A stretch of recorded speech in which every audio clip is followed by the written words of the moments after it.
Hello students, welcome to the informal teacher. Ninth class math video series की पिछली video में हमने unit number 2 chapter number 2 की exercise जो 2.1 है उसका लास्ट क्वेश्चन किया था। आज की वीडियो में एक्सरसाइज 2.2 को स्टार्ट करेंगे। 2.2 का पहला क्वेश्चन है, identify the property using the used in the following. जो नीचे दिए गए स्टेटमेंट्स हैं उसके अंदर हमें देख रहे हैं कि उनमें से कौन सी प्रॉपर्टी उनमें यूज हुई है। तो फर्स्ट पार्ट देखते हैं।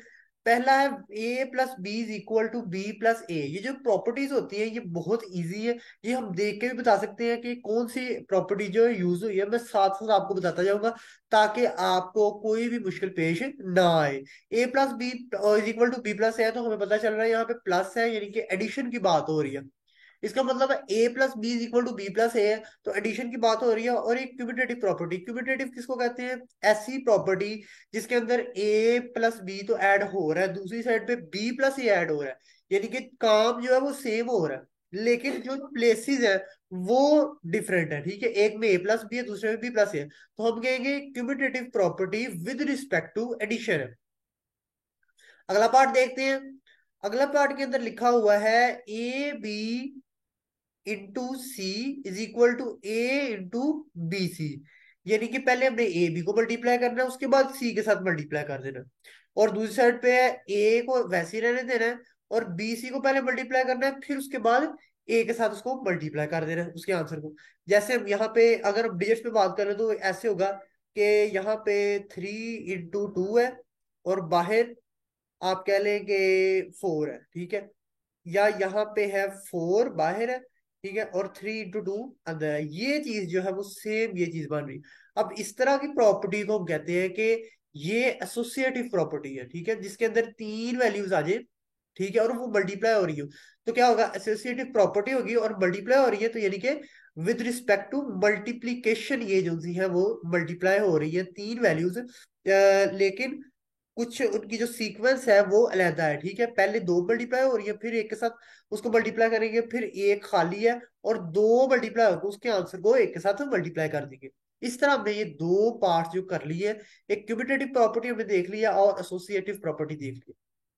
अब अगला जो पार्ट है वो बहुत इजी है, वो 7 इंटू 1 इज इक्वल टू 7। इसके अंदर बताया गया है कि जो कोई भी जो नंबर है, कोई भी डिजिट है, कोई भी चीज है, उसको 1 से मल्टीप्लाई करते हैं। ठीक है, तो क्या होता है? 1 से उसको मल्टीप्लाई करेंगे तो वही सेम नंबर आ जाए, जितना बड़ा मर्जी नंबर है, 8 7 6 5 4 3 2 1, जितना मर्जी आप बड़ा नंबर ले लें, उसको मल्टीप्लाई करें अगर 1 से, तो क्या होगा? वही नंबर दोबारा उसका आंसर आ जाएगा। तो अगर 7 को 1 से मल्टीप्लाई करेंगे तो क्या होगा? 7 इसका आंसर आएगा। इस प्रॉपर्टी को हम मल्टीप्लीकेटिव आइडेंटिटी कह रहे हैं कि मल्टीप्लीकेटिव यानी कि मल्टीप्लाई हो रहा है, और आइडेंटिटी यानी कि 1 से मल्टीप्लाई हो रहा है। आइडेंटिटी मतलब 1 होता है। तो ये हमने थर्ड पार्ट भी कर लिया। आगे फोर्थ पार्ट है, X is greater than Y, और X is equal to Y, और X is less than Y, यानी कि एक्स या बड़ा है वाई से, या छोटा है, या इक्वल है। अब ये जो प्रॉपर्टी है ये हमारी जो विद रिस्पेक्ट टू आप कह लेंगे इनइक्वालिटी की प्रॉपर्टीज है। इनइक्वालिटी की प्रॉपर्टीज जो सी होती है उनमें ट्रिकोटॉमी प्रॉपर्टी, ट्रिकोटॉमी ये प्रॉपर्टी है हमारी इनइक्वालिटी की, ये यहाँ पे अप्लाई हो रही है। ठीक है जी, तो आपने कहते हैं कि ये जो हो रहा है यहाँ पे फोर्थ पार्ट के अंदर कि ग्रेटर भी एक्स और या इक्वल है, या ग्रेटर है, या लेस देन है, तो ये ट्रिकोटॉमी प्रॉपर्टी में आएगी। ठीक है जी, आगे है फिफ्थ पार्ट। फिफ्थ पार्ट में है A B is equal to B A. वही बात जो हमने फर्स्ट क्वेश्चन में देखी है। ठीक है, कि मल्टीप्लाई हो रहे हैं, ठीक है, दो वैल्यूज है, तो ये क्यूबिटेटिव प्रॉपर्टी है with respect to sorry multiplication, क्योंकि मल्टीप्लाई हो रहे हैं, हमें पता है विद रिस्पेक्ट टू मल्टीप्लीकेशन ही होगा, और ये क्यूबिटेटिव प्रॉपर्टी है। ठीक है, क्योंकि ए बी है, दो चीजें, ठीक है, वापस मल्टीप्लाई हो रही है। यहाँ पे हमने देखा था कि यहाँ पे भी दो चीजें थी, लेकिन वो प्लस हो रही थी, एडिशन हो रही थी। ठीक है, लेकिन यहाँ पे नीचे क्या हो रहा है? यहाँ पे भी दो वैल्यूज है हमारे पास, ए और बी, और यहाँ पे भी बी और ए है, लेकिन ये मल्टीप्लाई हो रही है, यानी कि विद रिस्पेक्ट टू यहाँ पे मल्टीप्लीकेशन होगा। नेक्स्ट पार्ट है हमारे पास सिक्स पार्ट, वो है A plus C is equal to B plus सी।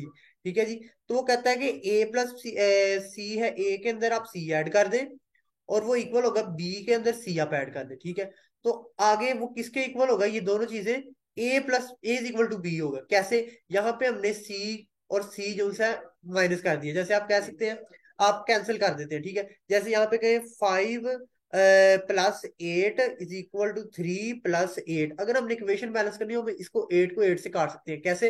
अगर हम इसको सॉल्व करें तो क्या होगा, 5 + 8 इज इक्वल टू 3 + 8 है। तो यहाँ पे क्या होगा, 5 अगर लेदर ले तो ये हो जाएगा 3 + 8, तो -8 हो जाएगा, तो ये फिर 0 हो जाएगा। तो हम यहाँ पे ही कैंसिल कर देते हैं। इसको हम कहते हैं कैंसलेशन प्रॉपर्टी ऑफ एडिशन।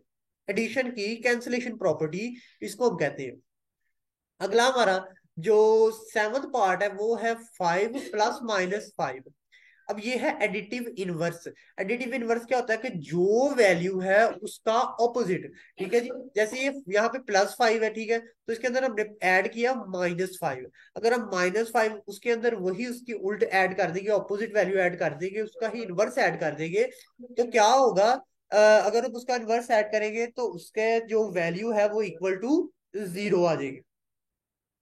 आगे है 8 है 7 × 1/7 इज इक्वल टू 1। ठीक है जी। तो 1/7 जो है क्या है, 1/7 इसका इनवर्स तो है, लेकिन मल्टीप्लीकेटिव इनवर्स है। ठीक है, यहाँ पे मल्टीप्लाई हो रहा है और मल्टीप्लीकेटिव इनवर्स 1/7। इसको अगर हम मल्टीप्लाई करेंगे तो क्या होगा, इसका आंसर हमेशा 1 आता है। तो ये प्रॉपर्टी को हम कहते हैं ये मल्टीप्लीकेटिव इनवर्स है। ठीक है जी। दो वैल्यूज अंकुर हमने देखा, दो वैल्यूज ऐसी जो आपस में मुख्तलिफ है, जो आपस में बिल्कुल ऑपोजिट है। अगर प्लस उसके अंदर करें, उन दोनों को प्लस कर दें, यानी कि +5 है तो उसके अंदर प्लस कर दें -5, या अगर +2 है तो उसके अंदर प्लस कर दें -2। ठीक है, तो इसका आंसर क्या आता है, 0। ये हमारी थी एडिटिव इनवर्स की प्रॉपर्टी। ठीक है जी। उसके बाद इसका मल्टीप्लिकेटिव इनवर्स किसको कहते हैं, कोई भी 7 × 1/7 है। ठीक है, तो इसको अगर हम मल्टीप्लाई करें तो इसका आंसर आएगा 1।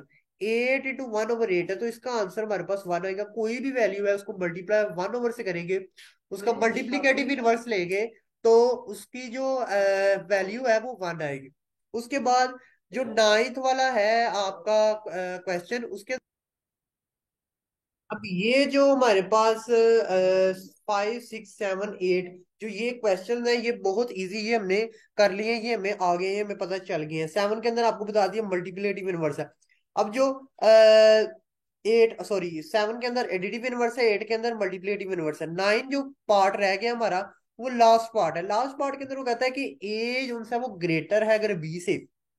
तो इसका मतलब है अगर ए ग्रेटर है बी से, तो ए के अंदर अगर हम सी के साथ मल्टीप्लाई ए को कर दें और दोनों साइडों पे सी को मल्टीप्लाई कर दें, तो फिर भी ए सी वाला जो पार्ट होगा, लेफ्ट हैंड साइड जो होगी वो ग्रेटर ही रहेगी। ठीक है जी। अगर सी ग्रेटर देन 0 हो, अगर 0 होगा तो फिर तो 0 मल्टीप्लाई करेंगे इससे तो 0 हो जाएगा, फिर तो छोटा हो जाएगा। लेकिन कंडीशन ये है कि सी जो है वो नॉट 0 होना चाहिए, नॉन 0 होना चाहिए। तो यहाँ पे वो कहता है कि अगर ए जो सा बड़ा है बी से, और अगर दोनों साइड पे हम सी को ऐड कर दें जो एक नॉन 0 नंबर है, जो 0 नहीं है, तो वो ग्रेटर ही रहता है। तो इसको हम कहते हैं कि मल्टीप्लीकेटिव प्रॉपर्टी है। अगर आज आपको आज की वीडियो अच्छी लगी है तो वीडियो को लाइक करें, दोस्तों के साथ शेयर करें, और ऐसी मजीद वीडियोस के लिए आप चैनल को सब्सक्राइब करें। Thanks for watching my video. See you in the next video.